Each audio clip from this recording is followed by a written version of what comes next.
우리 크게 인사해 보겠습니다. 할렐루야. 예, 오늘 성령께서 우리 가운데 주님의 크신 일과 또 저 하나님 나라의 거룩한 기쁨과 만족이 예배하는 우리 가운데 부어지는 이 시간 되기를 주님의 이름으로 축복합니다. 여러분 혹시 그런 질문을 해보신 적 있으십니까? 교회는 분명히 10년, 20년, 30년 다녀본 것 같고 또 매주 말씀도 듣고 기도도 하고 있는데 왜 내 삶에는 이렇게 변화가 없나? 늘 작년과 똑같고 올해도 똑같고 심지어 내년에도 똑같을 것 같다라는 생각으로 그냥 교회만 왔다 갔다 하는 경우들이 참 많이 있습니다. 사실상 교회는 다니지만 내 마음은 체념을 한 거죠. 더 이상 그 어떤 변화도 그 어떤 기대도 하지 않은 채 그냥 교회만 왔다 갔다 하는 모태신앙으로 살아가는 사람들이 교회 내 정말 많이 있습니다. 우리에게 특별한 변화가 없다면 두 가지 중에 하나입니다. 첫 번째는 오래 교회를 다녔지만 거듭나는 경험을 실제 해본 적이 없기 때문이에요. 여러분, 거듭남이 뭐죠? 완전히 다시 태어나는 겁니다. 이전에 내 방식, 내 통박에 딱 붙들려서 살아갔던 한 사람이 예수님을 진짜 믿고 그 자아가 십자가에 완전히 못 박혀 이제는 내가 아니라 예수 그리스도 중심으로 살아가는 삶, 그것이 진짜 거듭남이에요. 이전에 내가 사랑했던 게 있거든요. 그것이 역겹게 느껴집니다. 내가 이전에 역겹게 느껴졌던 게 있거든요. 그것을 사랑하게 됩니다. 여러분, 예수님이 베드로를 만나죠. 밤이 맞도록 아무리 그물을 이쪽 저쪽으로 다 던져봐도 수고하였지만 그 어떤 열매도 얻지 못하는 베드로에게 예수님께서 찾아오셔서 깊은 곳으로 가서 그물을 던져라, 그렇게 말씀을 하시죠. 그리고 그물을 던져서 많은 물고기를 잡습니다. 여러분, 어부의 기쁨은 뭐겠어요? 물고기 많이 잡는 거죠. 근데 물고기 많이 잡으니 베드로가 갑자기 기쁨이 없어요. 그걸 다 내려놓고 예수님께 이런 고백을 합니다. 주여, 나를 떠나소서. 나는 죄인입니다. 그게 안 기쁜 거예요, 더 이상. 여러분, 내가 거듭난 건 어떻게 하냐면, 거듭남이라는 건 일순간에 우리의 영이 바뀌어지는 놀라운 신비입니다. 이렇게 거듭난 사람에게 나타난 분명한 변화는 뭐냐면 사고방식과 가치관의 변화예요. 이 사람 사고방식이 완전히 바뀌었는데, 중요하게 생각하던 모든 가치 기준이 다 바뀌었는데 그 사람은 거듭난 사람이에요. 이제 그 사람에게 남은 걸음은 하나하나 변화되고 훈련해 나가는 과정이 남았을 뿐이지 그 영은 완전히 새로워지고 속사람은 변화됐다고 저는 확신합니다. 그것이 변화된 사람들의 분명한 특징이에요. 여러분, 이런 사람들이 또 하나 변화를 이루어 가다가 갑자기 변화가 더디고 다시 원래대로 돌아가는 경우들이 있습니다. 왜 그러냐면 두 번째 이유는 그렇습니다. 변화를 훈련하고 있지 않기 때문이에요. 저와 함께 동역하고 있는 목사님 중에 한 분이 아이가 손에 위축증이에요. 그래서 태어나면서부터 아이가 걷질 못했어요. 서울대학병원에서 이 아이는 앞을 보지 못할 겁니다. 걷지 못할 겁니다. 여러분, 그런 진단을 부모가 받았을 때 얼마나 마음이 어렵고 힘들겠어요? 참 마음이 무너진 상태에서 하나님께 그냥 매달려 기도할 수밖에 없었죠. 그런데 기적이 일어났어요. 손뇌가 멀쩡하게 회복이 됐어요. 이 아이는 여전히 그래도 못 걷는 상태였어요. 병원에 갔습니다. 이제 의사에게 묻는데 의사가 뭐라고 말하냐면 이 아이는 지금 당연히 걸을 수가 없습니다. 왜죠? 걸어본 적이 없으니까. 이 아이는 뇌의 기능은 걷는데 필요한 모든 기능이 다 정상적으로 작동해요. 근데 왜 못 걷는 거예요, 도대체? 걸어본 적이 없으니까 라는 거예요. 그래서 뭐라고 말하냐면 오늘부터 재활훈련을 하라는 거예요. 힘들지만 걸어야 돼요. 어설프지만 걸어야 돼요. 또 넘어지겠지만 걸어야 돼요. 계속 한 발 한 발 걷다 보면 이 아이가 언젠간 걷고 언젠간 뛸 겁니다. 이 아이 뜁니다. 지금은 재활훈련을 다 받고 정상적으로 살아가는데 아무 문제가 없어요. 제가 알았습니다. 우리의 영은 거듭나고 새로워졌어요. 그런데 변화를 훈련해 본 적이 없다 보니까 기도도 안 돼, 예배도 안 돼, 아무것도 안 되는 거예요. 사람들과의 관계 속에서 조금만 불편하면 등 돌리려고 그러고, 교회 안에서 내 마음을 조금만 불편하게 하는 것들이 있다면 내 안에 발끈하는 분노가 올라옵니다.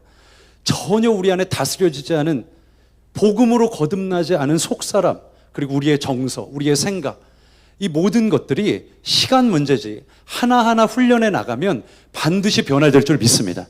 우리가 교회를 30년, 40년 다니지만 변화를 보기 어려운 건 실제 불편한 것들을 마주하고 훈련하지 않았기 때문입니다. 여러분, 그 말은 우리의 영혼이 거듭났고 십자가와 정면 충돌해서 실제 우리 영이 정말 새로워졌다면 이제부터는 뭐를 해야 하냐면 한 걸음 한 걸음 말씀에 순종하는 훈련을 해야 할 줄로 믿습니다. 여러분, 그 순종에 생명이 있습니다. 순종하는 자에게 어마어마한 축복을 하나님께서 약속하셨어요. 우리 오늘 이 수암 감리교회 모든 성도님들에게 그 변화를 훈련하는 축복이 여러분들에게 있기를 주님의 이름으로 축복합니다. 제가 얼마 전에 다큐멘터리 한 편을 봤거든요. 장수 마을이 있대요. 세계 유명한 5지역이 있는데 미국의 캘리포니아, 또 일본의 오키나와, 또 그리스, 이탈리아, 코스타리카, 이 5지역의 사람들은 그냥 단순히 오래 살 뿐만 아니라 뭐 치매, 고혈압, 당뇨 같은 노인성 치매도 거의 없답니다. 아니 도대체 뭘 먹고 어떻게 살길래 저렇게 오래 사나? 오래 살 뿐만 아니라 건강하게 사나? 이 지역을 그래서 블루존이라고 부른대요. 저도 그런 게 있는지 처음 알았어요. 근데 인간 수명에 대해서 연구하는 박사들이 있을 거 아닙니까? 이 사람들이 2000년대 초반에 이 5지역에 다 들어간 거예요. 그래서 이 노인들을 찾아다니면서 도대체 뭘 먹나? 어떻게 사나? 취미는 어떤 취미를 가지고 있나? 이런 것들을 하나하나 다 면밀하게 연구를 한 거예요. 근데 놀라운 건 이 무병장수, 만수무강의 모든 비결이 우리가 몰라서 못하는 건 하나도 없더라는 거예요. 너무 단순해요. 여러분, 그런 거 다 아시죠? 적게 먹고 많이 움직여라. 육식 줄이고 뭘 늘려라? 예, 채식 늘려라. 코끼리도 채식주의자예요, 여러분. 채식을 엄청나게 하니까 그게 문제인 거지만 어쨌든 우리가 몰라서 못하는 건 하나도 없어요. 빨리 자고 빨리 일어나라. 그게 대단한 거예요. 근데 그 지역에 있는 사람들은 오랫동안 그 습관이 굳어져서 이미 70, 80대에도 그런 생활을 영위하고 있는 거예요. 왜 그런가? 차라리 어디 저 산속에 들어가서 심상 계곡에서 약순물 떠먹고 그런 건강을 얻었다. 무슨 약촉해서 먹고 그런 어제 없던 건강을 얻었다. 그러면 차라리 이해라도 가죠. 그런데 그런 특별한 것들이 이네들의 삶에는 하나도 없더라는 거예요. 그냥 단순히 건강한 습관, 건강한 패턴이 오래 쌓여서 그들은 건강한 삶을 살더라는 거예요. 여러분, 영적으로는 어떨까요? 똑같습니다. 영적으로도 건강한 패턴이 있어요. 우리가 예수님을 믿어도 우리 안에는 훈련되지 않은 정서, 훈련되지 않은 의지, 훈련되지 않은 행동들이 있어요. 그게 오랫동안 패턴화돼서 예수 믿어도 그리로 갑니다. 분명히 예수 믿고 불 받고 거듭난 것 같은데 또 눈 떠보면 그대로예요. 또 원래대로 돌아갑니다. 왜냐하면 우리의 속사람은 변화됐지만 겉사람은 그 패턴에 너무 오랫동안 길들여졌기 때문이에요. 여러분, 단순합니다. 건강하려면 건강한 패턴을 자주 반복하면 되듯이 신앙도 변화되는 패턴을 계속 반복하면 그 사람은 시간 문제일 뿐이지 반드시 변화됩니다. 여러분, 우리 안에 얼마나 교회 안에 변화되지 않은 우리의 삶의 패턴을 가지고 살아가는지 몰라요. 우리의 말과 언어가 거듭나지 못했어요. 얼마나 거친지 몰라요. 여러분, 교회 안에 보면요, 이상하게 말이 유난히 거친 사람들이 있어요. 뭔가 말을 딱 들으면 굉장히 파괴적이고 일단 늘 비판적이에요. 교회를 다니면 믿음의 실력이 늘어야 되는데 교회를 오래 다니면 어떤 실력이 드냐면 주보에 오타 찾는 능력. 이거 굉장합니다. 그냥 저는 설교를 열심히 하고 있는데 거의 반을 졸면서 이 종이를 보고 이렇게 계속 계시길래 뭘 하나 봤더니 오타 찾고 계신 거예요. 주보에 무심코 그린 얼굴, 아침 먹고 땡, 점심 먹고 땡, 저녁 먹고 땡, 창문을 열어보니 비가 오더래. 지렁이 3마리가 기어가더래. 아이고 무서워, 해골바가지. 그림 그리는 그림 실력만 느는 거예요. 교회를 30년 다녔는데 여러분, 제가 얼마나 기가 막힌지 아세요? 도 닦는 사람들 있죠? 도 닦는 사람들. 저 지리산, 저 깊은 산 속에 들어가서 도 닦는 사람들이 있어요. 그 사람들 15년 수련하고 내려오잖아요. 저 지리산에서 15년 수련하고 왔습니다. 딱 그러면 사람들이 이야 그래요. 근데 여러분, 밖에 나가서 한번 얘기해 보세요. 나 15년 교회 다녔다고. 진짜 우습게 알아요. 근데 15년 다닌 너나 나나 뭐가 다르냐? 그렇게 묻는 경우가 너무나 많아요. 여러분, 분명히 우리는 교회를 다니죠. 그리고 예수님을 아는 것 같아요. 이 지식으로, 교리로 어릴 때부터 그래요. 천국과 지옥, 예수 믿으면 간다는 그 하나님 나라 수도 없이 아예 귀에 못이 박히도록 그렇게 오랫동안 들었는데 우리는 그런 변화를 잘 훈련하지 않아요. 말이 굉장히 거칩니다. 가면 무슨 얘기만 하면 굉장히 파괴적인 얘기를 해요. 그냥 다 짜증나요. 교회 나오면. 일단 마음이 상하면 목사님 넥타이 색깔도 짜증이 나요. 저거 왜 맞지도 않는, 가르마도 짜증나. 가르마도. 그냥 다 짜증나. 뭐 여기는 왜 그래 그냥. 그냥 다 짜증나. 그리고 만나면 속회에서 하는 이야기들, 또 만남하는 이야기들, 항상 나누는 대화들을 보면 세상적인 이야기들, 누구 비판하는 이야기들, 우리 목사님은 영적이지 않다는 둥, 말씀이 시원찮다는 둥, 교회는 왜 이 모양이냐는 둥, 그래가면서 온갖 이야기가 다 비판적이에요. 여러분, 하나님께서 그런 언어를, 그런 이야기를 기뻐하실까요? 성경에 그렇게 나와 있나요? 절대 그렇지 않죠. 그런 언어를 쓰라고 나와 있지 않아요. 여러분, 왜 그럴까요? 그 사람이요, 그렇게 하면 안 됩니다 아무리 얘기해도 그렇게 안 할걸요. 그 다음 주가 되면 또 그 얘기 나와요. 그거 안 된다니까요? 그러면 그 다음 주에 또 와서 그 얘기 또 하고 있어요. 왜 그런지 아세요? 패턴화된 거예요. 패턴화된 거. 어떤 사람들은 사람을 대하고 관계하는 방식도 다 패턴화되어 있습니다. 오랫동안 그냥 그게 반복되고 쌓인 거예요. 냉소적이에요.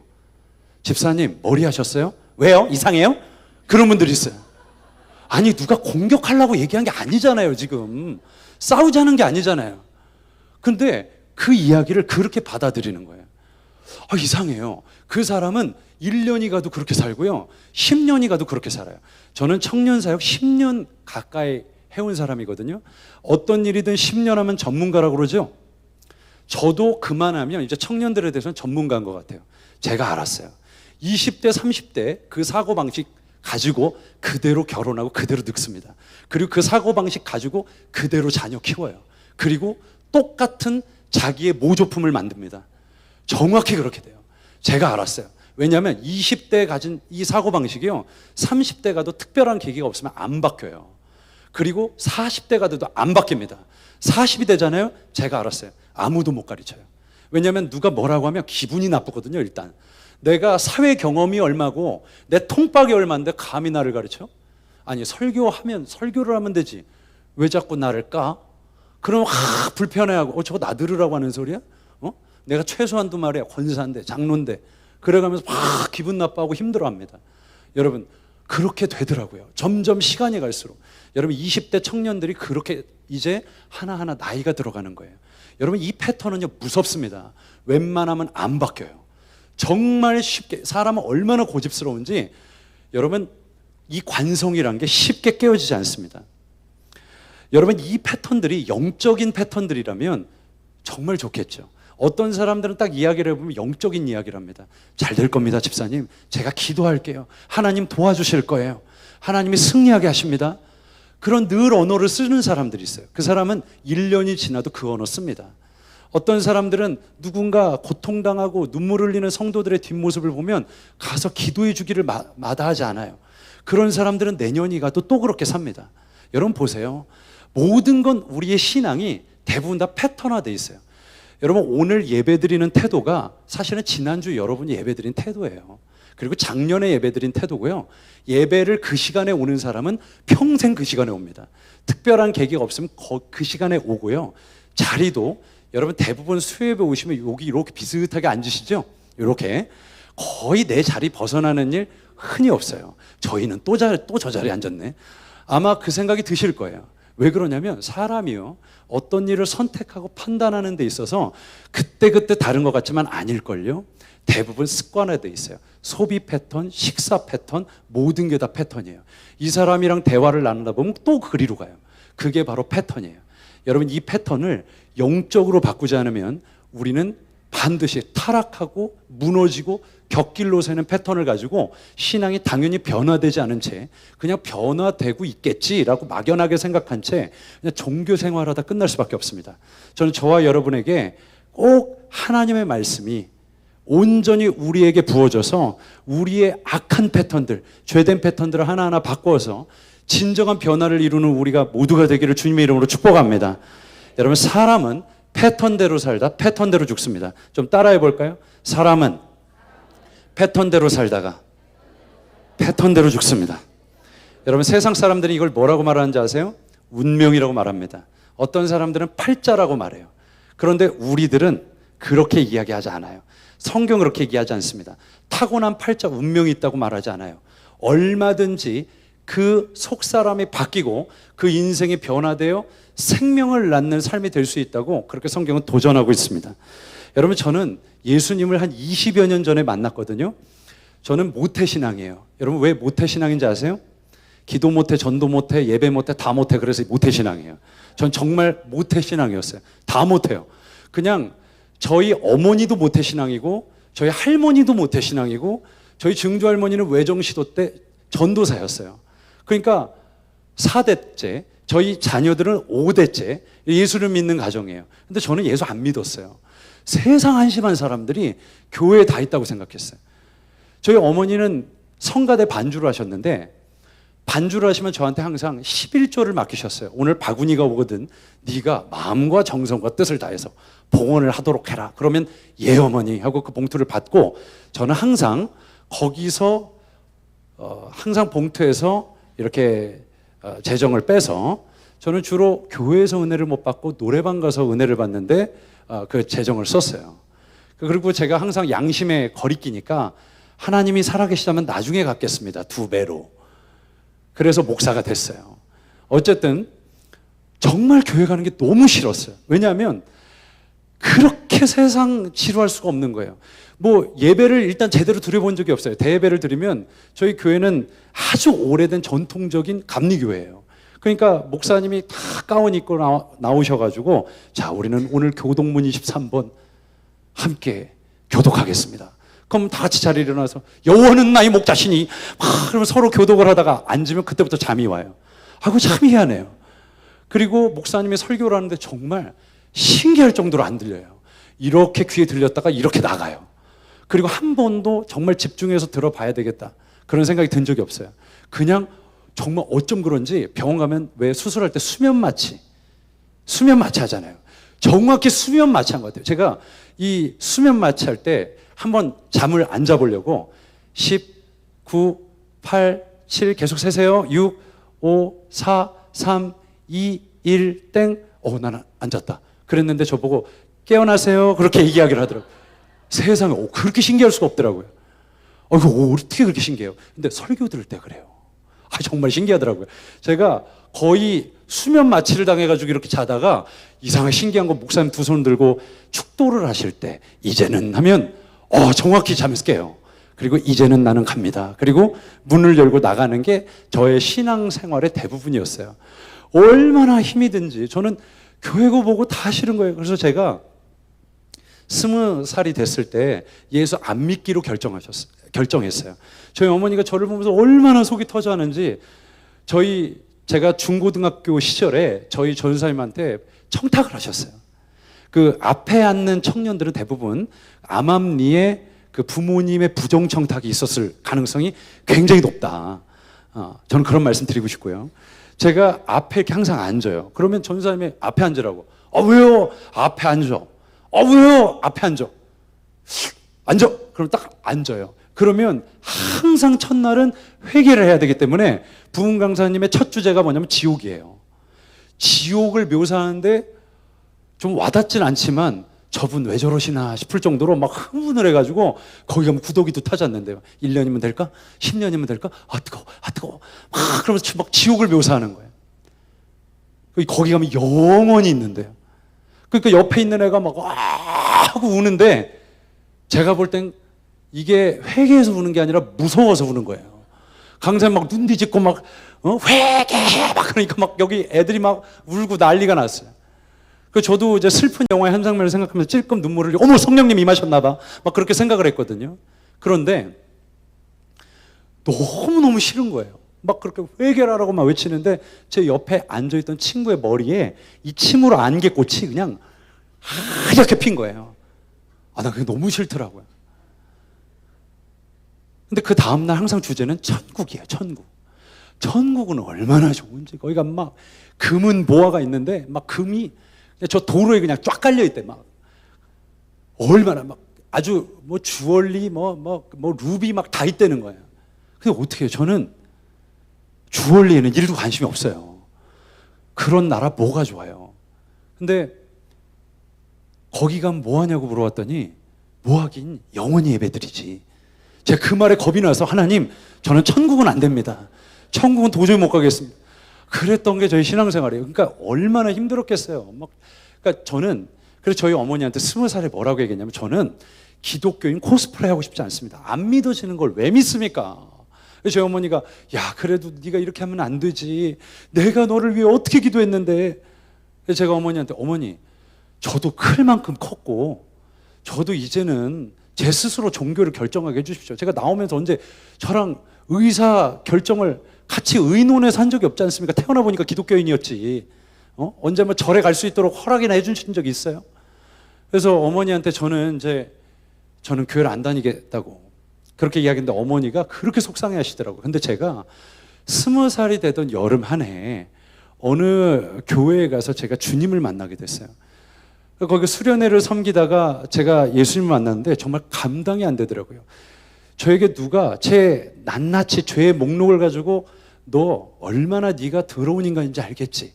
네가 얼마나 하나님 앞에 악한 인간인지 알겠지? 누가 설명해 준 것도 아니거든요.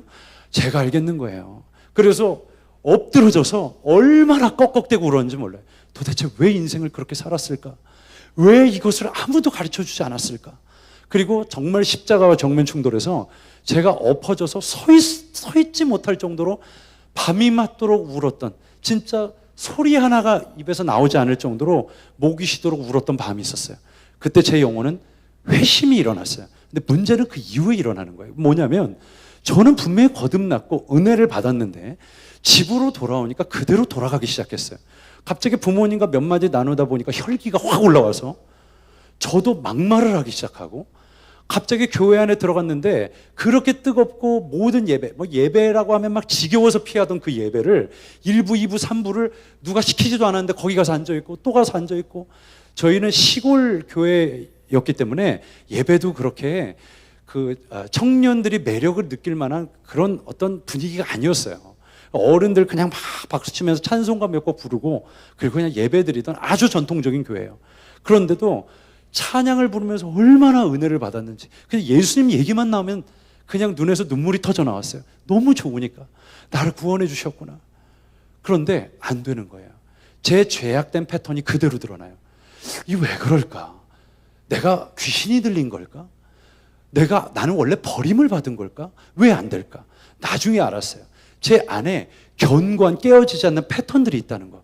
여러분 이 견고한 패턴들 있죠? 제가 아까 그랬잖아요. 죄된 패턴들. 이것이 오랫동안 겹겹이 쌓여서 내 안에 집을 져요. 그런데 여러분 마귀는요. 우리 안에 사단이 역사할 수 있는 문이 열릴 때 역사합니다. 여러분 사단은 천국에서 역사할 수 있게요 없게요? 있어요? 여러분 천국에서 역사할 수 있어요 없어요? 여러분 예수님이 그러시잖아요. 하나님 나라가 임하였다 할 때 귀신이 떠나잖아요. 여러분 하나님 나라에는 귀신이 역사할 수 있어요 없어요? 없죠. 하나님이 통치하시는 곳인데 너무 당연한 얘기죠. 그런데 하나님의 통치가 미치지 못하는 영역은요. 여러분 마귀가 문이 열린 곳에 합법적으로 역사해요. 그게 뭐냐면 죄예요. 죄는 반드시 패턴화됩니다. 그래서 우리 삶에 나도 모르게 악한 죄를 짓는 우리 입술에 죄들이 있어요. 마음에 자꾸 음란한 패턴들이 있어요. 어떤 사람들은 거기서 헤어나오질 못해요. 사단은 그걸 잡습니다. 여러분 그래서 우리 안에 이 패턴화된 모든 죄악들이 오늘 주 예수의 이름으로 깨어지기를 주님의 이름으로 축복합니다. 오늘 본문 말씀을 보면 같은 사건을 마주했지만 전혀 다른 패턴을 가졌던 두 부류의 사람들의 이야기가 나와요. 여러분 이스라엘은 아주 고질적인 패턴이 있었습니다. 애굽의 담벼락을 넘어 나오기 전까지는 어마어마한 기적을 봤어요. 10가지 기적. 하나님이 친히 그 애굽의 신들을 치신다는 이 어마어마한 이 하나님의 전능함을 그들이 눈으로 보고 귀로 직접 들을 정도로 생생하게 역사하셨어요. 그들이 그리고 홍해를 건너서 나오잖아요. 여러분 이거는 역사상 2번 반복하기 진짜 어려운 기적이에요. 자기 눈앞에서 그 기적을 본 거예요. 엄청나죠. 막 찬송하고 막 부흥회하고 난리가 났어요. 그런데 문제는 홍해를 딱 건너니까 이제 광야가 눈에 딱 들어오는데 이게 뭐가 안 돼도 어쩜 이렇게 안 돼요. 안 풀려도 뭐가 이렇게 안 풀려요. 마실 물도 없죠. 먹을 음식도 없죠. 아니 그 전능한 하나님이 홍해는 건너게 줬는데 왜 줄인 배는 못 채워주나 이 말이에요. 왜 목은 못 죽여주나? 왜 그 전능하신 하나님이 어디 가셨냐 도대체? 그러면 생사 확인을 누가 시키지도 않았는데 본인들이 한단 말이에요. 하나님이 살아계신가? 도대체 돌아가셨나? 수르강야 사흘 동안 뱅뱅 돌다가 마라라는 곳에 딱 들렸는데 마라의 쓴물을 먹죠. 막 사람들의 불만이 막 쇄도하기 시작해요. 막 민원을 신청하는데 이게 진짜 막 골치가 아플 정도예요. 모세도 아론도. 야, 이거 어떡하지? 그런데 이 견고한 패턴은 안 깨집니다. 우리가 잘 아는 대로 이 마라라는 지역을 지나서 엘림이라는 오아시스에 가서 잠깐 마른 목을 축이지만 그 이후에 신광야에 갔을 때 우리가 잘 아는 대로 고기를 먹지 못해서 불만이 엄청나게 머리끝까지 쌓입니다. 도대체 그 하나님 어디 갔냐는 거예요. 이럴 거면 차라리 애굽으로 돌아가는 게 낫겠다고. 거기서 실컷 먹다 차라리 배 터져 죽는 게 낫겠다고. 하면 안 되는 말까지 아무렇지도 않게 서슴없이 합니다. 여러분 정말 하나님이 우리의 모든 말을 들으세요. 저는 시간이 갈수록 말의 중요성을 너무 많이 깨닫고 있어요. 여러분 주님께서 우리 입에서 어떤 무익한 말을 내든지 그 말로 네가 심판받을 것이다. 그렇게 말씀하셨어요. 여러분 생명을 낳는 말씀만 하시기를 주님의 이름으로 축복합니다. 여러분 이스라엘이 계속 불만을 쏟아냅니다. 못해 먹겠다. 돌아가는 게 낫겠다. 뭐 이따위냐. 당신 모세만 믿고 나왔는데 이게 뭐냐고 이게. 그러면 확 불만이 쇄도하기 시작해요. 정말 이 모든 불만들이 점점 겹겹이 쌓여가기 시작해요. 여러분 신광야에서 그래서 주님께서 만나와 메추라기를 허락해 주셨죠. 이게 점점 하루 이틀 반복되다가 이제 견고한 패턴이 되기 시작해요. 르비딤에 갔어요. 또 물이 없어요. 그러니까 이스라엘 백성들이 진짜 열이 이빠이 받아가지고 나중에는 모세와 아론이 어떤 위기감을 갖냐면 야 이대로 가다 진짜 돌로 쳐 죽이겠다. 그런 생각이 들 정도로 굉장히 불안함을 느꼈어요. 야 여기서 끝날 수도 있겠다 내 인생이. 아니 200만 이 어마어마한 민족을 데리고 출애굽 이 여정을 함께 했단 말이에요. 그런데 이 백성들이 그 리더의 마음을 아는지 모르는지 가만히 보고 저거 죽여. 아론도 죽이고 우리 그냥 애굽으로 돌아가자. 이 말을 서슴없이 하기 시작해요. 그러니까 모세가 생각할 때는 정말 두려웠겠죠. 야 이러다 진짜 끝장나는 거 아니야? 어쩜 이스라엘은 이렇게 한결같은지. 여러분 이스라엘 패턴은 세 가지입니다. 원망, 불평, 교만. 여러분 앞자만 읽으면 뭐예요? 원망, 불평, 교만. 앞자만 따면 뭐예요? 원불교죠. 이게 기독교인들이 아니라 원불교인들이에요. 계속 불평만 하는 거예요. 원망하고 이게 뭐냐고. 그리고 교만하고. 그러니까 하나님께서 진노하세요.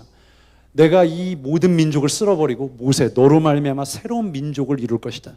모세가 가서 중보기도 하잖아요. 여러분 이게 이스라엘의 악한 패턴이에요. 여러분 이스라엘은 진짜 안 바뀌어요. 하나님이 구원하셨고 건지신 백성인데요.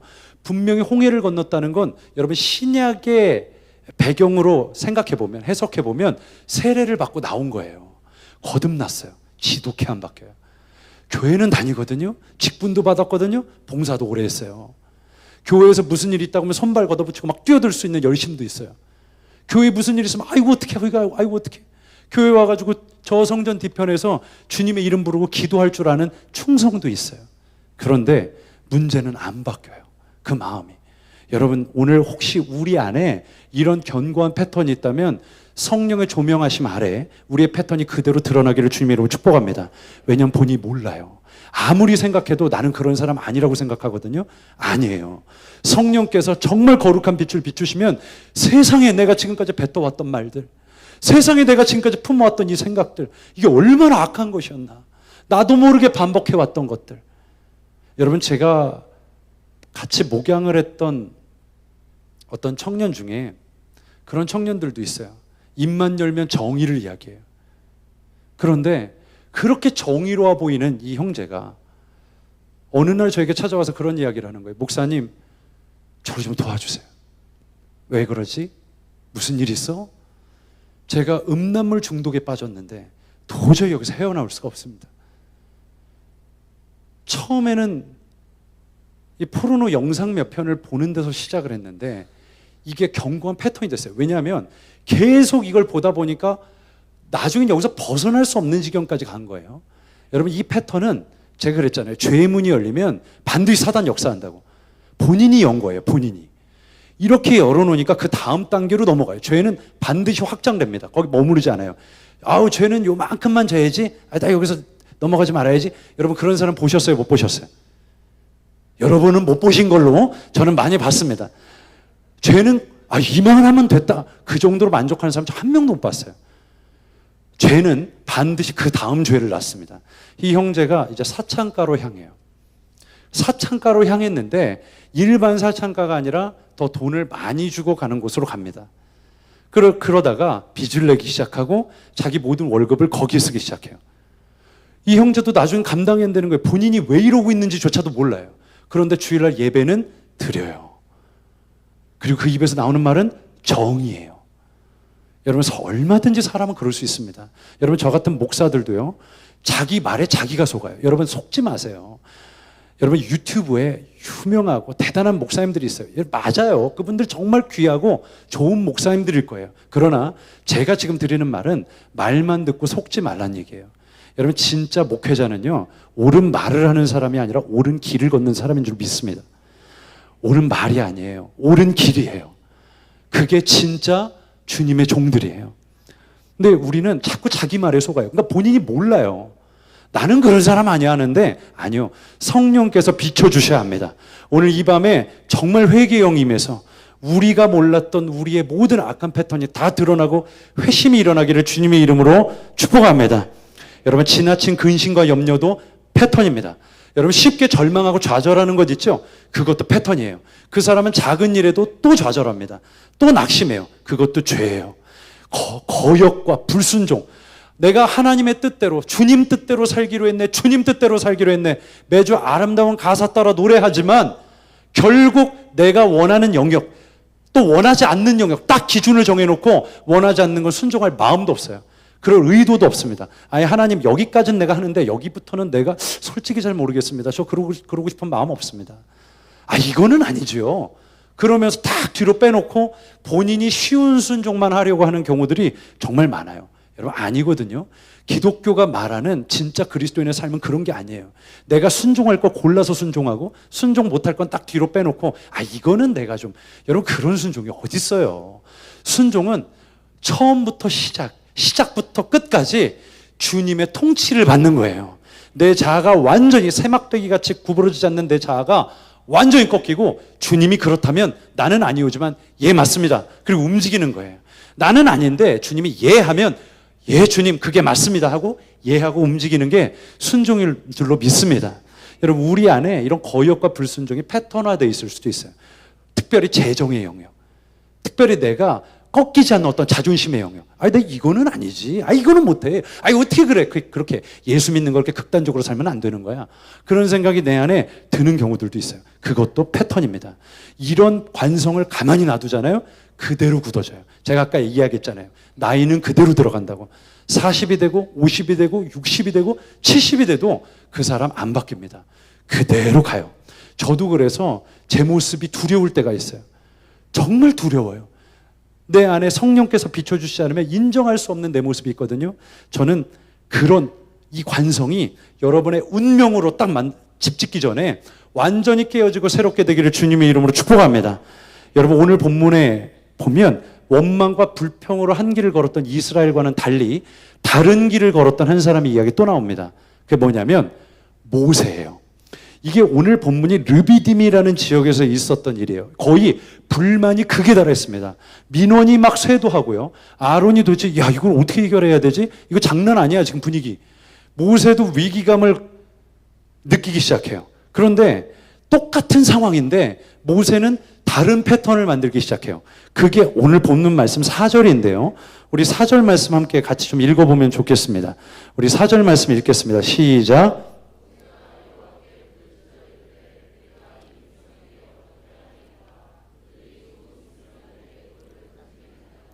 여러분, 4절 시작이 어떻게 되죠? 모세가 부르짖죠. 그게 그 인생 패턴이었어요. 여러분, 원래 모세는 타고난 기도자였나? 아니요. 기도를 원체 좋아하던 사람이었나? 아니에요, 여러분.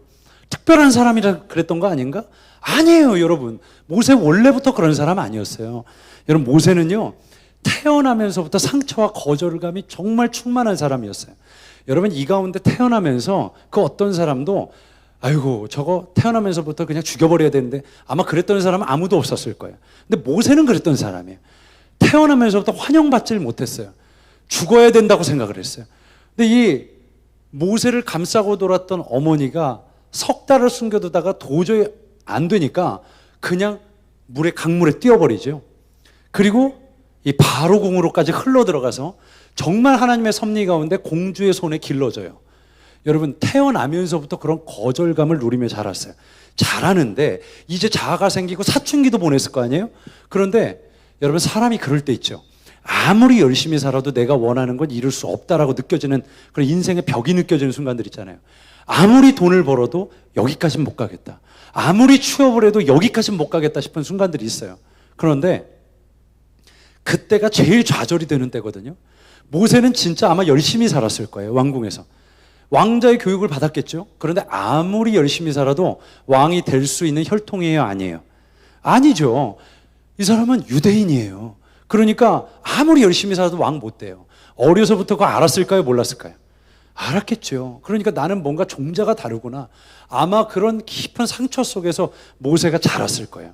게다가 어느 정도 자라고 이제 뭔가를 알기 시작하는 성인이 되었을 때 자기 동족이 학대받는 걸 보고 가서 열받아가지고 주먹을 한번 휘둘렀는데 잘못 맞아가지고 급소를 맞았는지 그냥 그대로 나자빠져서 죽었어요, 사람이. 그걸 보고 내 편을 들어줄 줄 알았던 동족들이 뭐냐면, 네가 언제 이 사람들 사이에 심판자로 우리가 언제 너를 세웠냐? 너 뭔데? 왜 그러는데? 네가 뭔데 나대? 그러니까 이 모세가 너무 당황스러운 거죠. 아니, 나는 나면서부터 거절당해, 왕궁에서도 거절당해, 동족한테도 거절당해. 도대체 뭐 어디 가야 되는 거예요, 나는? 그러니까 아마 미디안으로 숨었던 게 아닌가라는 생각이 들어요. 아마 세상을 저주했을 거예요. 도대체 뭔가 이게. 나도 나름 열심히 살았는데. 그러다 보니까 여러분, 자꾸 어떤 실패감과 좌절감에 이게 자꾸 길들여진 사람들을 보면 그렇게 길이 나요. 비가 오면 아무데나 물이 흐르는 게 아니라 골이 난 곳으로 흐르거든요. 여러분, 시험에 한 번 떨어졌어요? 두 번 떨어졌어요? 세 번 떨어졌어요? 네 번 떨어졌어요? 다섯 번 떨어져서 오수를 했어요. 그 사람이 이번 한 번만 하면 되겠지, 그런 생각을 할까요? 이번에도 안 되면 어떡하지, 이런 생각을 할까요? 예, 여러분, 대답을 안 하셔도 피해갈 수 없습니다. 제가 그냥 대답해 드릴게요. 대부분은 보면 제가 그런 지체들을 많이 아는데 대부분은 내년에 해도 안 될 거라는 생각을 해요. 왜냐하면 그렇게 길들여졌기 때문에 그래요. 사람이 그렇거든요. 모세도 아마 그랬을 거예요. 이 거절과 패배가 점점 반복되면서 패턴화됩니다. 여러분, 이걸 어떻게 할 수 있냐면 출애굽기 3장에 진짜 유명한 장면이 나와요. 하나님이 부르시는데 못 가요, 안 돼요, 싫어요 했던 사람, 하여튼 하나님도 보시고 화를 내셨던, 부르시면서 화를 내셨던 유일한 세계 최초의 사람이 모세예요. 모세. 부르셨어요. 나는 하나님이다. 난 스스로 있는 자다. 가라. 저는 못 갑니다. 가라. 저는 혀가 짧습니다. 못해요. 못해. 그러니까 이제 못해요. 못해. 그러니까 이제 그 하나님이 가라. 저는 못 가요. 누가 보냈다고, 누가 보냈냐고 물으면 제가 뭐라고 대답해야 돼요? 그러니까 주님이 나중에는 막 화를 내시죠. 그냥 가. 누가 입술을 줬냐? 누가 만물을 지었냐? 내가 너와 함께 할 거 아니냐? 막 하나님이 화를 내시는 거예요. 하나님이 좀 짜증이 나셨어요. 그래서 손을 넣어봐라. 넣어보니까 문둥병, 다시 그러니까 애기 피부, 지팡이를 던져라. 그러니까 뱀이 됐다. 다시 잡으니까 지팡이 되고, 내가 너와 함께 할 거 아니냐? 아주 하나님 막 빌면서 설득을 해가지고 아주 제발 좀 가라, 제발 좀. 모세가 보통이 아니에요. 보통 고집센 사람이 아니에요. 여러분, 왜 그랬을까요? 모세는 안 거예요. 어차피 해봐야 내가 뭘 하겠어. 나 같은 인생이.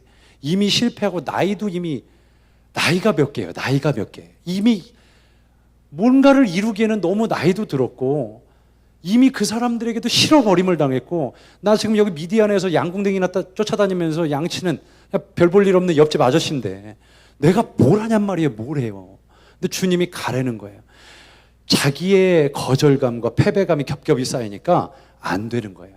이게 견고히 파고 들어가서 안 돼요. 제가 그 마음을 알아요. 어떤 마음인지. 일반적으로 이렇게 거절감과 패배감이 심한 사람들 있잖아요. 이런 사람들이 사역을 하다 보면요, 이런 똑같은 모세와 같은 상황을 마주하면 진짜 힘들어요. 여러분, 생각해 보세요. 뭐 100명도 아니고 200명도 아니고 100만도 아니고 200만이에요. 제가 사는 인천 인구가 지금 300만이거든요. 그러니까 인천 인구만큼 데리고 나간 거예요. 200만을 데리고 가는데 민원이 한 명씩만 얘기해도 200만 개 아니에요, 민원이. 그거 엄청나죠. 이 사람들 데려가는데 뭐만 하면 물 없다, 물 내놔라, 먹을 것은 먹을 거 내놔라, 난리가 난 거예요. 난리가 났어. 그런데 모세가 만약에 그렇게 거절감이 심한 사람이라면 아마 그랬을 것 같아요. 아마 숨었겠죠. 막 사람들이 들고 일어나서 모세 대답 좀 해보라고, 뭘 어떻게 할 거냐고, 우리 청문회라도 열자고. 잘했어 못했어? 잘했어 못했어? 그럼 막 소리 지르고, 아마 그랬을 거야. 사퇴하세요! 막 소리 지르고. 아마 그랬을지 몰라요. 근데 모세가 그렇게 거절감이 심한 사람 같았으면 아마 주님한테 가서 그렇게 했을 것 같아요. 저라면, 주님, 제가 뭐라고 했습니까? 안 한다고 하지 않았냐고, 내가. 거부라고 내가 목회 안 한다고 하지 않았냐고, 내가. 잘하는 사람 시키라고, 잘하는 사람. 이게 뭐예요, 이게. 아마 그랬을지 몰라요.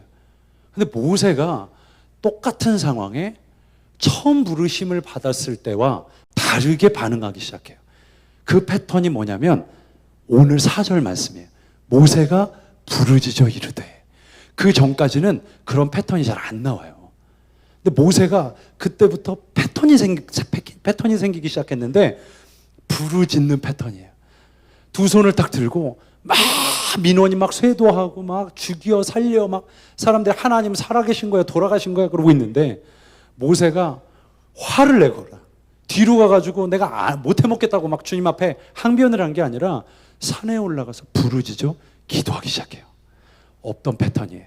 그때부터 계속 부르짖는데 여러분 모든 건 그렇죠. 반복되면 어떻게 된다고요? 습관이 되고 그게 패턴이 돼요. 여러분 모세의 기도에 하나님께서 역사하시기 시작하는데 성경에 보면 모세가 온 지면에 나와 친구처럼 이야기했던 유일한 사람이라고 성경에 이야기해요. 모세는 자기의 패턴을 하나하나 바꿔가기 시작해요. 여러분 저는 이런 일들이 여러분의 삶 가운데 있기를 주님의 이름으로 축복합니다. 여러분 그 패턴의 변화가 진짜 변화예요. 예수 믿고 우리가 거듭나는 거 너무 중요합니다. 그러나 변화를 훈련하지 않으면 정확히 예전으로 돌아갑니다. 여러분 한 번 구원은 영원한 구원이라고요? 너무 무책임한 말이에요. 구원을 너무 쉽게 이야기해요. 여러분 우리가 구원받은 이후, 아멘 이후의 삶이 너무나 중요합니다. 우리 속사람이 거듭났어요. 그 이후에는 영적인 재활훈련이 너무 중요한 것입니다.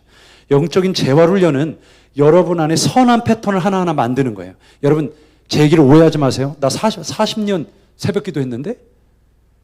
나 수련회 다 따라다녔는데? 나 목사님 옆에서 잘 섬기는데? 그런 거 말하는 게 아니에요. 여러분 제가 아까 그랬죠? 우리도 모르는 익숙한 패턴이 있다고. 성령께서 확 조명해 주시면 세상에 내 안에 이런 게 있었구나 라고 우리가 인정할 수밖에 없는 우리 자아, 그 패턴이 있어요. 그것을 하나하나 깨지 않으면 실제 겉은 그럴듯한 그리스도인의 모양을 가지고 살아가지만 결정적일 때 내가 나옵니다. 결정적일 때 내가 나와요. 그래서 결국 또 변화할 수 있는 기회를 놓치고 또 옛날로 돌아가는 어처구니 없는 일들이 우리 삶에 그래서 일어나는 거예요. 여러분 그래서 우리 삶에 진짜 변화를 훈련하게 되시는 주님의 일들이 주님의 이름으로 일어나기를 축복합니다. 저는 멘토 목사님이 한 분 계세요. 지금도 인천에서 함께 사역을 하고 있는데요. 저는 저희 목사님을 처음 만나고 목사님과 사택에서 함께 살았어요. 한 25명의 신학생들과 또 사연을 가진 청년들이 함께 모여 살았는데 한 40평쯤 되는 아파트에서 25명이 산다는 건 여러분 상상보다 훨씬 더 힘듭니다. 인구 밀도 장난 아니에요. 새벽 예배 가려면 새벽 3시에는 일어나서 씻을 준비를 해야 겨우 씻을 수가 있어요. 자매들이 머리를 감으러 한번 들어가면 잘 나오질 않습니다. 그러니까 도대체 거기서 뭘 하는지 모르겠지만 진짜 오래 걸리고요. 머리를 감으면 머리카락이 거의 이렇게 막 빠져가지고 도대체 일부러 머리를 잡아 뜯는 건지 모르겠지만 머리가 이렇게 막혀가지고 정말 아주 굉장히 고달팠어요. 같이 사는데. 근데 어쨌든 정말 사는 게 쉽지 않았어요. 베개와 이불도 모자라서 먼저 이렇게 탁 베개를 베고 자면 갑자기 누가 제 베개를 빼요. 탁 빼가지고 옆에 가서 자기가 눕습니다. 그러면 이 사람이 깨서 이 사람이 잠들었을 때 다시 베개를 빼서 자기가 베개를 베고 자요. 이런 집에서 오랫동안 살았습니다. 그런데 목사님이 함께 살면서 저 교회 다니는 거 그렇게 어렵지 않았어요. 기도하라고 하는 거 뭐 그렇게 어렵지 않았어요. 교회에서 늘상 하던 거니까. 그런데 뭐가 힘들었냐면 공동체 생활하면서 내 자아가 다 드러나는 거예요. 여러분 진짜 저희 목사님이 야 우리 다음 주면 말이야 너무 귀한 전도사 하나가 들어올 거야. 너무 귀한 자매가 들어올 거야. 막 엄청 기대해요. 야, 천사인가 보다. 그래서 한 2주 같이 살잖아요. 인간 같지도 않아요. 인간 같지도 않아. 물론 걔도 저를 보면서 그런 생각을 했겠죠. 아, 예수님이 쟤 때문에 돌아가셨구나. 그런 생각이 정말 정확히 들어요. 너무너무 힘든 거예요. 같이 사는 게. 진짜 내 일상을 다 누군가 들여다보고 함께 내 일상을 공유하면서 산다는 게 이게 보통 어려운 게 아니에요. 여러분 이미 결혼하신 분들 있죠? 여러분 한 명이랑 사시는 것도 더 이상 얘기하지 않겠습니다. 여러분 너무 슬퍼요, 얼굴이.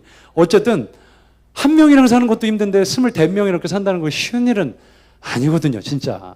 그런데 목사님이 함께 살면서 저에게 뭐라고 말씀하셨냐면, 자, 오늘부터 어떤 훈련을 할 거냐면 이제 선한 패턴을 만드는 거예요. 나가서 오늘부터 전도를 하는데 지하철에서 곳곳 칸마다 다니면서 전도를 해라. 진짜 했어요. 근데 처음에는 뭘 어떻게 해야 될지 모르잖아요. 뭐라고 얘기해야 되지? 예수님이 살아계십니다. 예수님 우리를 위해 돌아가셨습니다. 이렇게 이야기해야 되나? 뭐라고 얘기해야 되지? 그리고 한참 고민하다 멘트를 빼곡히 적어요. 그리고 그것을 딸딸딸딸 외워요. 그리고 인천에서 지하철을 타고 서울로 쭉 올라가는데 딱 서가지고 이야기를 하는 거예요. 사람들이 쫙 이제 앉아있고 딱 서가지고, 여러분 저는 물건을 팔려고 선 것이 아닙니다. 그럼 다 쳐다봐요. 어쩜 그 다음 말이 하나도 생각이 안 나는지 머리가 하얘지는 거예요. 그래서 제가 행복하십시오. 그리고 다음 칸으로 넘어가는 거예요. 그리고 이번엔 잘해야지.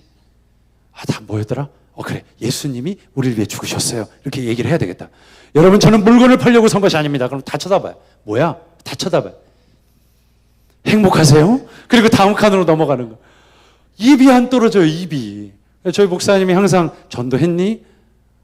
했다고 말할 수도 없고, 안 했다고 말할 수도 없고, 잘 못했다고. 그럼 나가라. 여기서 나가라. 그러니까 이게 어떻게 할 수가 없는 거예요. 그 다음 날부터 계속 할 수밖에 없는 거죠. 나중에는 아무렇지도 않더라고요. 시간이 지났더니 저희 목사님이 이제는 산에 올라가서 기도하래요. 갈수록 가관이에요. 산에 올라가서 기도하는데 저는 이해가 안 되더라고요. 우리 주님은 산신령이 아닌데 왜 주님을 만나러 산으로 올라가야 되나? 교회에도 계실 텐데. 근데 저 목사님이 무조건 산으로 올라가래요. 그래서 거기서 기도하려는 거예요. 저는 산이 무서웠어요. 왜 꼭 산에 올라가서 기도하나? 낙엽 떨어지는 소리만 나도 막 깜짝이야! 그리고 막 소리를 지르고, 처음에 산 기도하면 그렇거든요. 막 소쩍새 우는 소리 들리고 얼마나 무서운지 몰라요. 그런데 산에서 막 기도하는데 오늘 목사님이 한참을 기도하다 내려오래요. 여러분 기도 안 하다가 하면 진짜 어려워요.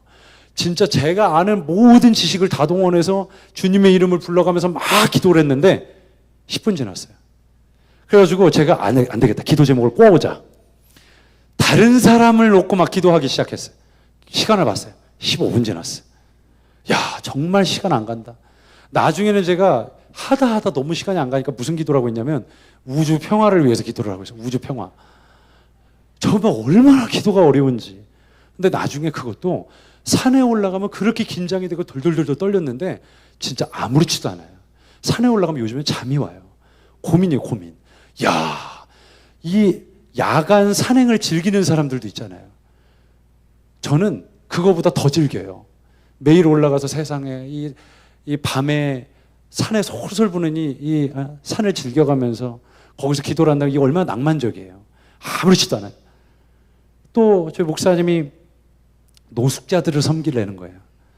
그냥 처음엔 그런가 보다라고 생각을 했는데 목사님이 어느 날은 저 감신에서 공부를 하고 이렇게 돌아오는 한 전도사가 어떤 노숙자가 신발이 없이 맨발로 다니는 모습을 한겨울에 보고 자기 신발을 벗어서 노숙자에게 신겨주고 맨발로 돌아왔어요.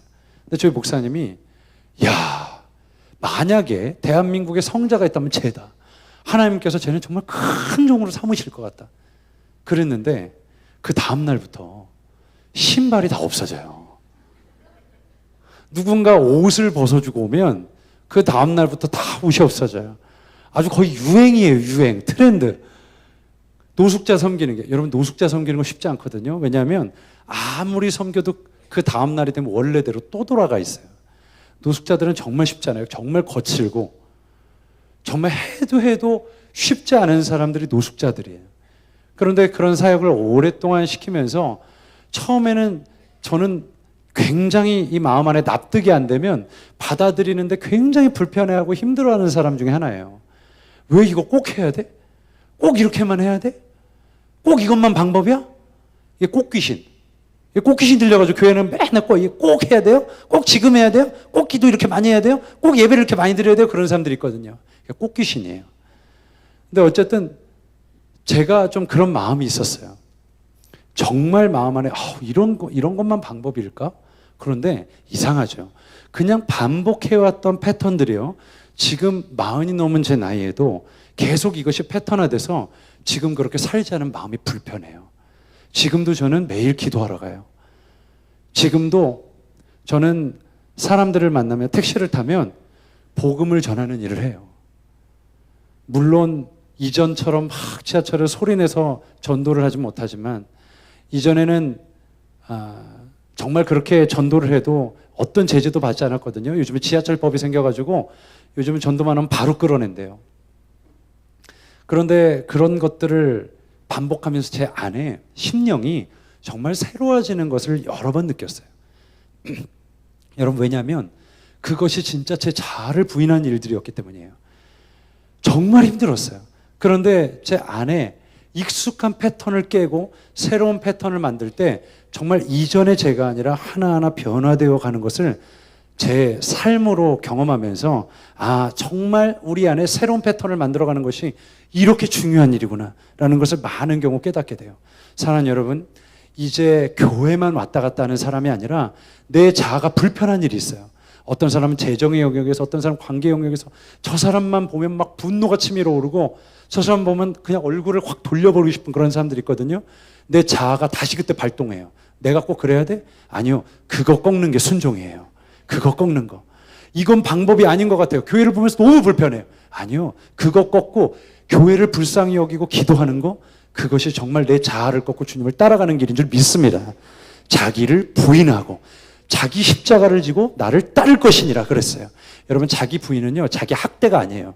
나 같은 나쁜 놈, 더러운 놈, 치사한 놈. 그리고 자기 비하를 하는 게 자기 부인이 아니에요.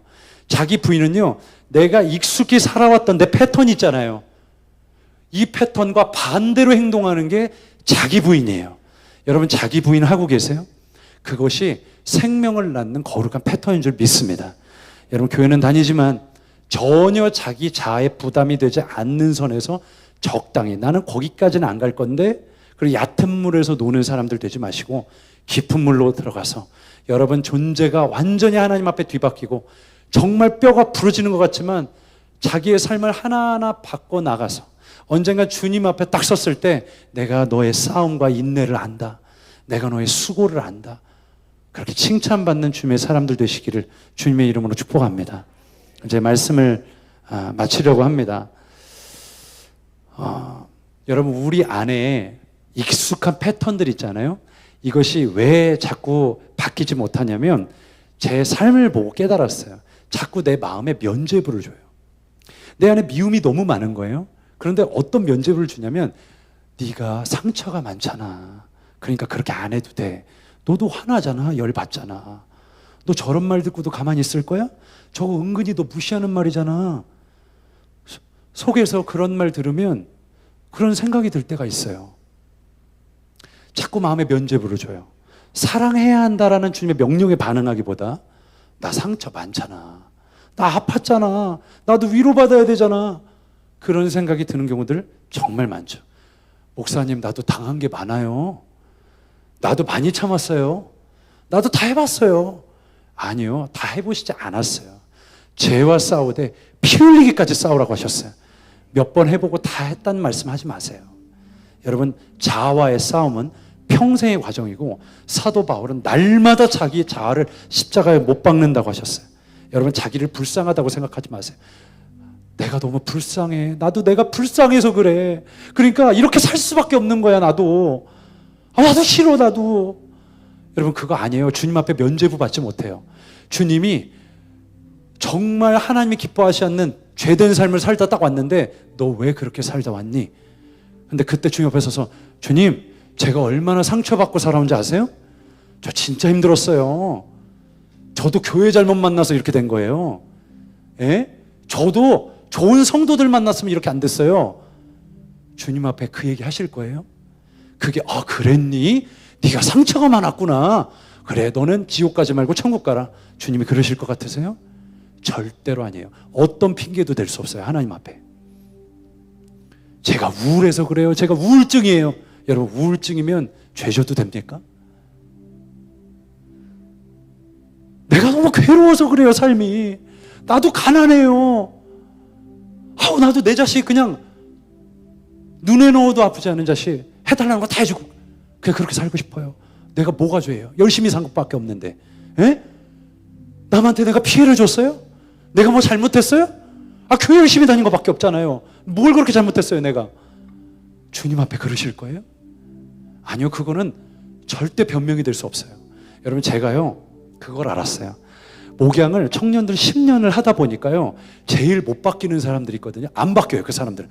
거의 공식이에요, 공식. 그게 뭐냐면 변명이에요. 하나님 말씀 앞에 딱 서서 변화를 요구해요, 말씀이. 지금 이대로는 안 돼. 너의 삶을 바꿔야 해. 주님께서 그렇게 말씀하시는데 자꾸 변명하는 거예요. 주님, 나도 어쩔 수 없었어요. 나도 상처가 많거든요. 나도 너무 힘들었어요. 나도 복잡한 거 많아요. 나도 할 말 많습니다, 주님. 그런 사람들 제일 못 바뀌어요.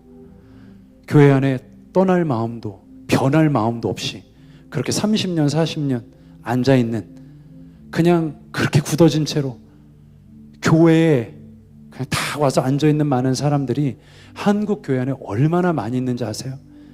아마 여러분 마음 안에 불편하실 수도 있어요. 죄송해요. 저 사람 왜 이렇게 교회에 대해서 비판적으로 얘기해? 뭐 자기는 잘하나? 그런 생각이 드실 수도 있는데요. 제가 잘한다는 얘기가 아니에요. 저도 똑같아요. 교회 안에 얼마나 이 심령이 굳어져서 진짜 하나님 말씀 앞에 반응하지 못하는 인생들 얼마나 많은지 몰라요. 얼마나 많은지 몰라요. 여러분, 그러나 우리 정말 주님 앞에 섰을 때 눈물로 주님 앞에, 주님, 제가 정말 피 흘리기까지 싸우다 왔습니다. 여러분, 요한계시록에 보면요,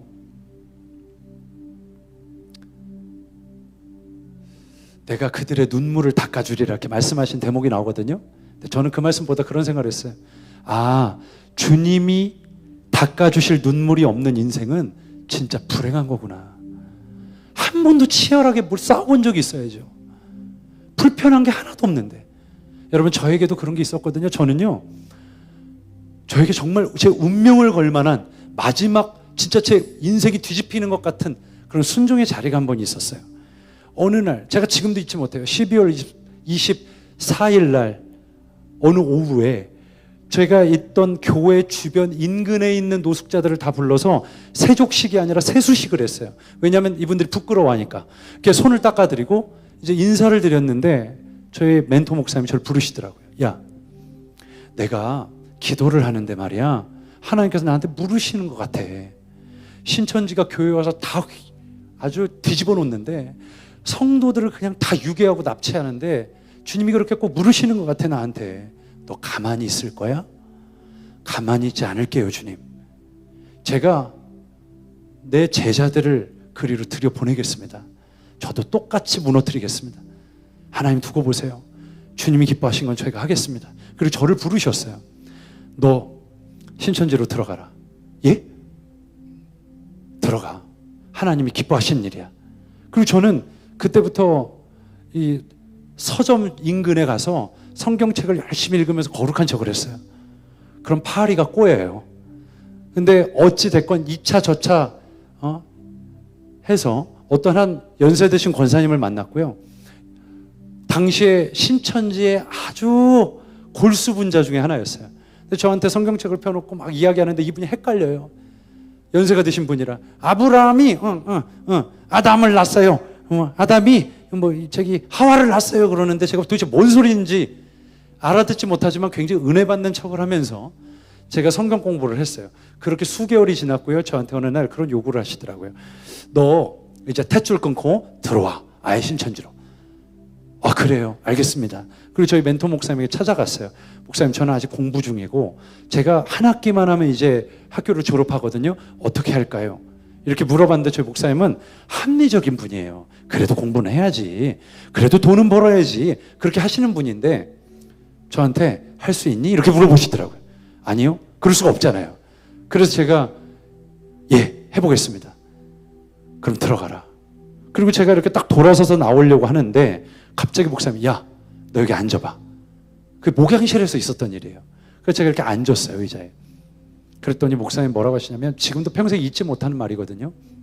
저한테 딱 뭐라고 하시냐면 광진아, 너는 이 일에 순종했지.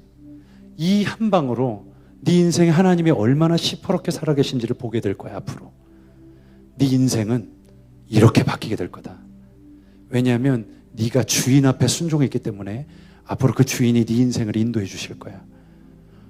믿어지지가 않았어요. 저는 한 번도 태어나서 그런 축복을 누군가에게 받아본 적이 없거든요. 내가 존경하는 멘토 목사님의 그런 이야기를 듣는다는 너무 기뻤어요. 아, 내가 이제 어려운 곳에 들어가니까 그냥 위로해 주시려고 그러시나 보다.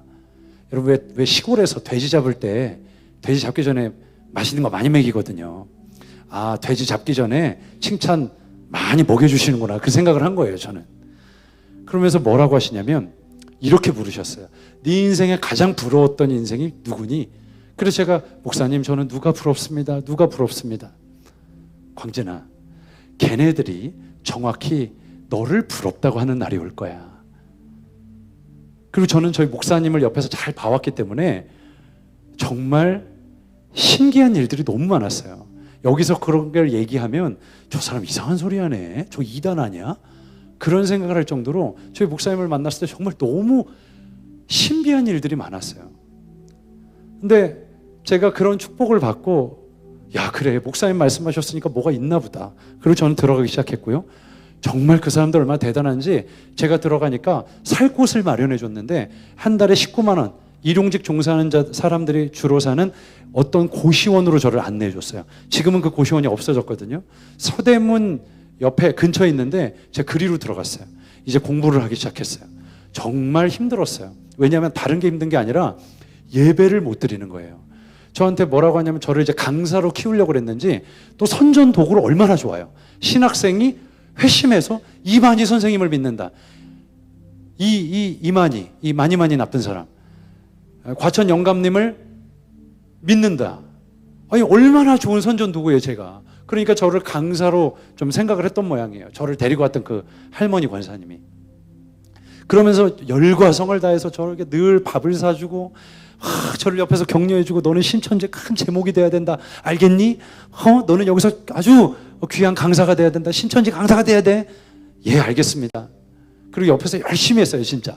그냥 그날 배워온 거를 막 딸딸딸딸 외우고 맨날 성경 암송을 하고. 근데 어느 날은 너무 갈증이 심하니까 새벽에 일어나서 이 덕수궁 돌담길을 쭉 걸어가다가 그곳에 있는 이 감리교에서 제일 오래됐다는 한 교회로 들어갔어요. 근데 새벽 예배를 드리는데 거기에 신천지에 있던 분이 앉아 있는 거예요. 제가 얼마나 놀랐는지. 자리에서 일어나가지고 얼른 나왔는데, 야, 나는 여기도 못 오는구나. 그래서 얼마나 그 서울 시립미술관 앞에 있는 벤치 앞에 앉아가지고 얼마나 울었는지 몰라요. 하나님, 나도 뜨겁게 예배드리고 싶어요. 나도 이전처럼 사람들과 함께 찬양하고 두 손을 들고 부르짖고 기도해보고 싶어요. 그리고 얼마나 많이 울었는지 몰라요. 그렇게 시간이 지나가고 저의 마음 안에는 어떤 바람이 생겼냐면 빨리 이거 끝나고 나가야 되겠다. 여러분, 그리고 그 경험들이 유쾌하지 않았던 이유는 뭐냐면 그렇게 하고 있었을 때 주변에서 소식이 들려와요. 이렇게 저랑 동갑내기 어떤 목사님, 저와 동일한 길을 가는 어떤 전도사님이 하나님께 막 쓰임을 받고 있다는 얘기들이 들려요. 여러분, 그거 유쾌하겠어요? 안 유쾌하겠어요? 남 얘기라고 너무 관심 없이 들으시는데 여러분, 유쾌할까요? 안 유쾌할까요? 안 유쾌하죠. 저도 옷 멀끔하게 차려입고 앞에 서서 말씀 전하고 싶어요. 저도 멀쩡한 사역하고 싶어요. 여러분, 그거 이력서에 다른 사람들은 어느 교회에서 2년, 어느 교회에서 담임 목회 3년, 저는 신천지 1년, 막 이게 뭐 어디에 도움이 되겠어요, 제가. 도대체 이 시간들은 어떤 의미가 있을까? 나 정말 이러다가 어떻게 되는 걸까? 그런 불안이 제 안에 훅 하고 다가오면 그렇게 유쾌하지 않았어요. 나 이러다 진짜 아무것도 안 되는 거 아니야? 나 빨리 나갔으면 좋겠다. 어떤 사람들은 저한테 노골적으로 그렇게 얘기한 사람들도 있었어요. 그거 아니에요. 거기 계속 있지 마세요. 어떡하려고 그래요. 시간은 점점점 가는데. 근데 저는 다른 건 모르겠더라고요. 그냥 있으라고 하셔서 있었어요. 그런데 그렇게 시간이 하루 이틀 지나가던 어느 날, 제가 정확히 기억나요. 신천지에서 맨날 이렇게 비밀 성경 공부를 시키다가 어느 날 신천지 요한계시록 세미나를 했어요. 장충체육관에서. 와, 얼마나 사람이 많은지 그 지하철 칸칸칸칸이 전부 다 신천지예요. 내리면 새카만 사람들이 다 모여가지고 무슨 검은 강처럼 이렇게 가요. 와, 저 사람들 한 10,000명 이상은 되겠다. 엄청나다. 가서 그 체육관에 거의 자리가 없을 정도로 빼곡히 찼는데 찬양을 부르는데 여러분 우리 될 것도 아니에요. 진짜 거의 군가를 부르듯이 쫙쫙쫙 소리를 내면서 찬양을 하는데 와, 이 사람들 정말 대단하다. 정말 열심이다. 한 사람을 전도하기 위해서. 그리고 그곳에서 여러분 진짜 사람 따위를 예배하는데도 엄청나요. 눈이 뒤집혀서 예배를 드리는데 이건 정말 교회에 한번 이 사람들 예배 드리는 거 한번 좀 보여주고 싶다. 그런 생각이 들 정도로 얼마나 우리의 예배가 뜨뜻미지근하고 냉랭한지, 이단도 우습게 볼 예배를 우리가 드리고 있는 건 아닌가, 그런 생각이 들 때가 있었어요. 근데 제가 거기에 앉아 있는데 이상하게 한 번도 해본 적 없는 생각이 제 안에 드는 거예요. 무슨 생각이 드냐면 너무 불쌍한 거예요. 그 사람들이 너무 불쌍한 거예요. 진짜로. 그래서 제가 주님, 제가 솔직히 여기 왜 들어온지를 모르겠습니다. 뭐 하고 있는 건지도 모르겠습니다. 제가 지금. 그런데 하나님, 주님이 하라고 하신 말씀으로 내가 듣고 지금 여기까지 왔는데 주님, 제가요 주님 앞에 진짜 결단하며 기도합니다. 하나님, 제가 만약 여기에서 내 인생이 끝난다 할지라도, 여기서 아무것도 안 된다 할지라도 내 인생을 주님 앞에 온전히 드리겠습니다. 그렇게 처음으로 기도해봤어요. 예수 믿고. 주님, 정말 내 인생이 여기서 끝장나도 됩니다. 여러분이 들으시기에는 의뢰하는 얘기겠죠. 아니요, 저 진짜 그런 각오로 기도한 거 아니에요. 여기서 끝나도 괜찮습니다, 주님. 그렇게 기도했어요. 그리고 제가 너무 꺼이꺼이 우니까 그 옆에 앉아있던 권사님 제 등을 이렇게 문지르면서 아이고 회개했다고 저 그러면서 제 등을 문지르는데 그래서 우는 게 아니었거든요. 그렇게 결단하고 제가 주님 앞에 제 삶을 드렸던 날이 있었어요. 그 뒤로 제 기억컨대 하루도 빠짐없이 그 사람들을 위해 진심으로 중보기도 했어요. 그리고 뭘 하든 어디를 가든 그 자리에서 최선을 다해야 되겠다라는 기도를 하게 됐고요. 그리고 저는 그 이후에 엄청난 제 삶에 말할 수 없는 하나님의 은혜를 경험하게 됐어요. 그 이야기를 지금 다 할 수는 없고요. 언젠가 다음 기회가 있을 때 제가 여러분들과 함께 더 나누도록 하고요. 저에게는 그것이 제 자아를 완전히 꺾고 저를 드리는 첫 헌신이었어요. 우리는 많은 헌신 예배를 드리죠. 근데 그건 헌신이 아닐 수 있어요. 왜냐하면 진짜 헌신은 말 그대로 헌물로 나를 드리는 거예요. 여러분, 헌물로 나를 드린다는 건 뭐냐면 번제단 위에 나를 제물로 놓고 다 태워 없애는 거예요. 나는 없고 다 태우고 없애버리는 거예요. 여러분, 그게 진짜 자기 부인이고 예수 그리스도를 따라가는 삶이에요. 그때 처음 제가 배웠어요. 예수님을 따라가는 삶이라는 건 이런 것이구나. 아, 십자가를 지고 주님을 따라간다는 것이 그냥 낭만이 아니구나. 피 튀기는 투쟁이고 전쟁이구나. 여러분, 혹시 그런 전쟁 가운데 있으시다면 여러분 하나님께서 여러분의 마음을 위로해 주시기를 주님의 이름으로 축복합니다. 그러나 한 번도 그런 싸움을 해본 적이 없이 그냥 교회만 왔다 갔다 하셨다면 여러분, 지금 이 시간 정말 성령님께 의탁하며 여러분의 마음을 조명해 달라고 하기를 여러분 정말 간절히 주님의 이름으로 부탁드립니다. 여러분, 정말 우리의 마음이 굳어진 채로 신앙생활만 하면 아무런 변화가 일어나지 않아요. 귀신도 우습게 볼 믿음 생활을 하게 됩니다. 여러분, 정말 이제는 주님 앞에 내 자아를 온전히 십자가에 못 박고 우리 안에 생명을 낳는 선한 패턴을 하나하나 훈련해 나가는 저 여러분 되시기를 주님의 이름으로 축복합니다. 우리 시간 함께 이 찬양 고백을 올려드리면서 함께 기도하기를 원합니다. 여러분, 우리 안에 악한 패턴들을 드러내시고 하나님, 내가 알지 못했던 모든 어둠의 영역들을 주 예수의 이름으로 드러내 주시옵소서. 하나님, 그리하여 내 안에 모든 견고한 진들이 다 무너지고 오늘 생명을 낳는 선한 패턴이 하나님 우리 안에 온전히 집 지을 수 있도록 주여 함께하여 주시옵소서. 우리 기도하는 마음으로 이 찬양 고백을 주님 앞에 올려드리며 나아가기를 원합니다. 여러분이 기도하는 마음으로 우리 마음을 다해서 고백합니다. 우리 함께 고백할까요? 수많은 무리들 줄지어. 우리 시간 함께 기도할 때 나도 미처 알지 못했던 어둠의 영역들이 있어요. 정말 어둠의 권세가 잡고 있는 우리 안에 견고한 진들이 있습니다. 나도 몰라요. 그런데 오늘 우리가 높인 예수의 이름 앞에 서면 그 어두움이 드러나고 그 어둠이 쫓겨날 줄 믿습니다. 우리 이 시간 함께 기도할 때 다른 거 말고 하나님, 내 안에 어두움이 드러나길 원합니다. 주 예수여, 나를 위해 피 흘리시고 죽으신 예수님의 권세를 찬양하오니 하나님, 내 안에 모든 어둠의 권세들이 드러나고 하나님, 내가 변화되어야 할 어둠의 패턴들이 드러나게 하여 주시옵소서. 아멘. 입술의 패턴들, 마음의 패턴들, 모든 패턴들이 지금 드러나고 하나님 앞에 회개할 수 있도록 회개의 영을 우리 가운데 부어 주시옵소서. 아멘. 우리 시간 사랑하는 여러분, 우리 두 손을 높이 듭시다. 우리 하늘의 하나님 앞에 두 손을 높이 들고 우리 주님의 이름을 부를 때 모든 어둠의 영들이 물러갈 줄 믿습니다. 아멘. 우리 주님의 이름을 크게 한번 부르고 동성으로 기도하며 나갑니다. 주여, 주여, 여러분 부르짖어 기도하십시오. 주여, 하나님, 내 안에 어두움들이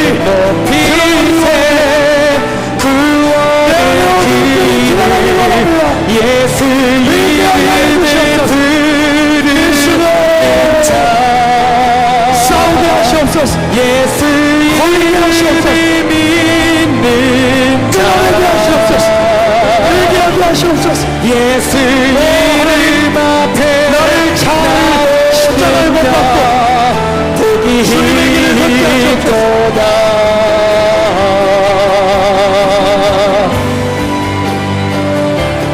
여러분 기도하십시오. 이름 높이세 능력의 그 이름 나를 도와주시기를 원합니다. 예수 이름 어둠의 권세들이 내 마음을 잡고 있습니다.